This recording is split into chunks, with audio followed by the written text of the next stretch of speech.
welcome back to the channel, and today a quick review for this Night of Knives by Ian C. Esslemont. So this novel came out in 2004 and it is a novel in the Malazan Empire. So it is a novel set in the Malazan world, in the universe of Malazan, that kind of sits alongside the Book of the Fallen, and I believe expands greatly on the places and the people of the universe. This is the first of the books in kind of this collection that I have read.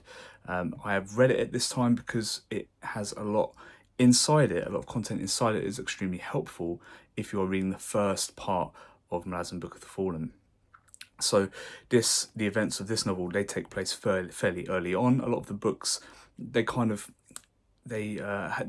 overlap effectively, the early books in the Book of the Fallen, and this kind of sits alongside those. So I think as long as you read it somewhere within those kind of first 5 or 6 novels, it's probably going to be fairly helpful for you. It is quite different from those novels. Not only is it written by someone else, and that brings its own challenges, but it is much narrower in scope. This is 304 pages, comes in at just under 100,000 words. It took me about 5 days to read, but I'm a very slow reader, so 2 to 3 days for most people. Your mileage will vary. But it is narrower in scope because it is a smaller novel. It is kind of looking at one particular place. Yes, we get to see a couple of other places, but mostly in one particular place. Mostly, it gives us only a few points of view. You've got a couple of side points of view for sure, but there are only 2 main characters. That makes it a little bit easier to follow if you were struggling with any of the other Malazan novels. There are quite a few characters to remember.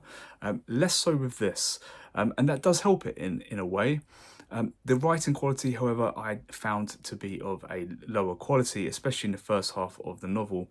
Now, what I'm saying here isn't a lack of understanding or grasp of the English language or bad grammar. We're not talking about technical issues here. It's more of a cadence issue. It's more of a flow issue. It doesn't feel like it flows as naturally as those novels you may have read in Book of the Fallen.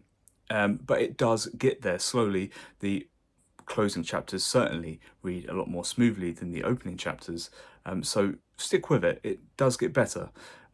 It offers a pretty satisfying conclusion, which is good, because it is a little wayward in the early chapters. Malazan novels generally can take a while to come together anyway.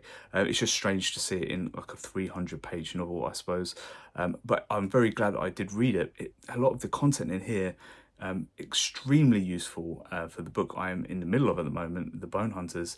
Several places, people and races are referenced, and they seem wildly out of context unless you've read this novel, because again, it won't hamper your enjoyment, but it will come across as a smoother and faster read if you have read Night of Knives. I was quite surprised. That is the recommendation I was given, but I'm quite surprised how effective it was at doing that. It is I would say a lower quality of novel or reading experience to the Books of the Fallen for me personally, and this is the first novel of the Malazan Empire that I have read, so this may change. But what I would say, it is quite a fun, it is quite a reasonably high quality detour. I think it is worth taking. I would actually give the book a 3.4 out of 5.